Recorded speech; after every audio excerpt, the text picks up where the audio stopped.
ma position, c'est je suis favorable à la solution à deux États qui doivent, Israël et la Palestine, qui doivent pouvoir vivre à côté en paix. Alors, une fois que j'ai dit ça, j'avais pas avancé beaucoup de schmilblick, mais ce que je veux dire, c'est que d'abord, je suis une voix de la paix, moi. Je suis une voix de la paix et je considère que dans les confrontations entre États, ce sont souvent les plus fragiles, les plus petits, les aînés, les enfants qui meurent et qui sont les victimes, y compris des excès ou des délires d'un certain nombre de dirigeants. Le vrai sujet, c'est d'abord comment on concourt à la paix.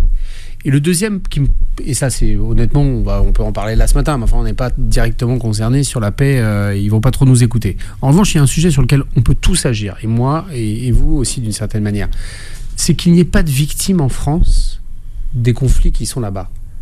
On peut avoir des débats, on peut ne pas être d'accord, on peut s'engueuler parfois, mais personne ne peut être menacé parce qu'il serait d'un côté le soutien d'Israël et parce qu'il est lui-même juif, ou l'autre parce qu'il défend la cause palestinienne. Ne soit pas importé en France. Importé dans le débat, oui, ça c'est normal. En plus, on est un pays de liberté, on est un pays de débat, donc c'est normal qu'on puisse en discuter.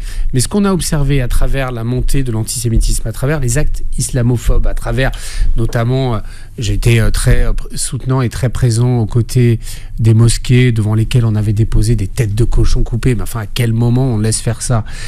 Et c'est insupportable que des petites Françaises, des petits Français, des adultes installés, tranquilles, qui peuvent avoir leurs convictions, certes, leurs idées, certes, mais c'est insupportable qu'ils soient ennuyés, entre guillemets, à cause de ça. Et la République et les élus, et notamment celui que je suis, notre première priorité, c'est de protéger nos concitoyens. Ils doivent être protégés dans leur liberté d'expression, dans leur sécurité a fortiori.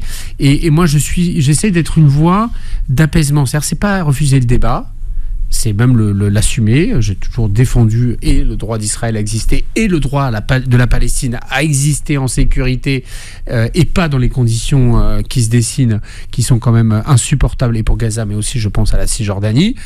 Mais je suis du camp de la paix, et dans un moment où, dans le temps médiatique qui est le nôtre, les voix de la nuance ne sont plus entendues. On entend, d'une certaine manière, les porte-paroles extrêmes de chaque camp. Et ça, c'est pas bien.